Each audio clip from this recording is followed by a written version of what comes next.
এখানে বাস করছে 10 বছর থেকে। স্বামী আমার কিছু করে না, তো বাইরে যাই, বাইরে খাটতে খুঁড়তে পারে না, টাকা দিচ্ছে না, দেখুন বাইরে থেকে ঘুরে আসছে যে আজকে টাকা দিচ্ছে না, দিয়ে বাইরে থেকে ঘুরে এসে কোনো খাবার পাচ্ছে না। দুটা ছেলে আছে, তো ছেলেকে পড়াইতে পারছি না, গরিব।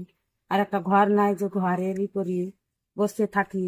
আমার এখন চাল দিয়ে পানি পড়ছে, বর্ষার সময় বাড়িতে টিকতে পারছি না, খুব অসুবিধা চলছে এখন। আর শীতের সময়? শীতের সময় তো থাকছে তাও। আমার নয়ারটা অঞ্চলে বুধিয়া গ্রাম। এই গ্রামের এক সাহসী নারী রাবিয়া খাতুন, বয়স 40, পেশা দিনমজুর। স্বামী একেবারে শ্রম দিয়ে সংসার চালান, কিন্তু তার সবচেয়ে বড় লড়াই একটি মাথা গুজার ঠাঁই। বুধিয়া গ্রামে প্রায় 200 থেকে 300 জন মানুষ এখনো পর্যন্ত বাংলার আবাস যোজনার ঘর পাননি। তারা পুরনো ভাঙাচুরা মাটির ঘরে কষ্টে বসবাস করছেন। বর্ষার সময় ঘরের ছাদ দিয়ে জল পড়ে, দেওয়াল ভেঙে পড়ে। আশঙ্কা, বাচ্চা বয়স্কদের বিপদ নিত্য সঙ্গী। স্বামী মারা গেছে। আপনার ছেলে মেয়ে কটা? 5টা। তো আপনার সংসার কিভাবে চলে? গাঁ গ্রামে যাহা চিন্তা খায়, গাঁ গ্রামে দেয়, তুলা পড়া করে খায়। কাজের অভাব হয়, মানে কি যে বাড়িতে কোনো কাজ নেই, খেতেও পাওয়া যায় না। যে কাজে গেলে তো খেতে পাওয়া যাবে, খেতে পাওয়া যায় না। ঘরের অবস্থা, আমরা গরিব, অথচ কিছু জন আমাদের নেই, আমরা বাড়ি ঘর করতে পারি না। এমনি টিন দিয়ে আমরা এই করেছি, টাটি দিয়ে। আমার ঘরের অবস্থায় 2টো ঘর আছে, তো ওপরে টিন আছে, নিচে টিন আছে। আর মাটি তুলতে পারি না, যে বর্ষা আসলে ঘরটা ডুবে যায়। দেয়া হয়তো সব জিনিস টানা ছেঁচড়া করি না, তো জলেই থাকি। যতক্ষণ জল হয়, বৃষ্টি হয়, ততক্ষণ আর জলেই খাড়ে থাকতে হয়।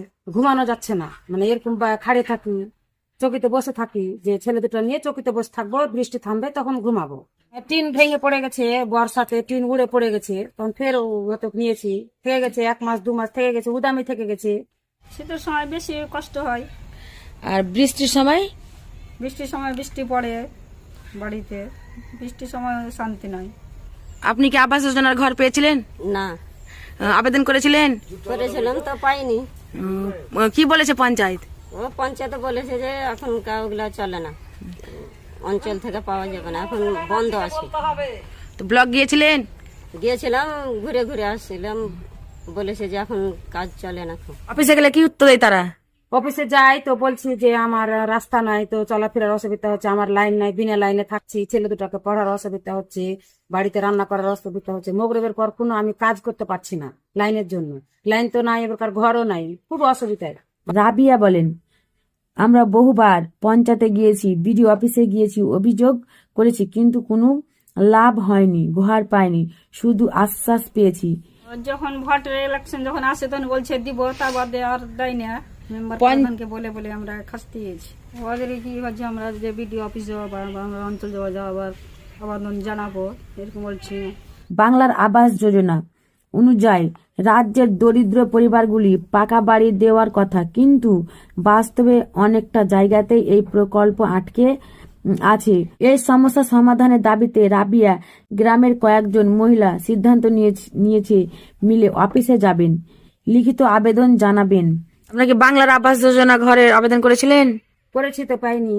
আবেদন করার পর পঞ্চায়েত বা অফিসে গিয়েছিলেন? পঞ্চায়েত অফিসে গিয়েছিলাম, তো পয়সা দিচ্ছি দিচ্ছি এরকম বলছে মেম্বার প্রধানেরা, বলে না যে গুরুত্ব দেয় না যে হ্যাঁ আর ঘর নাই, তাকে ঘর দিতে হবে, কি কিছু করতে হবে, এটা দেখে না। আমার দাবি কি যে আমি একটা ঘর চাই।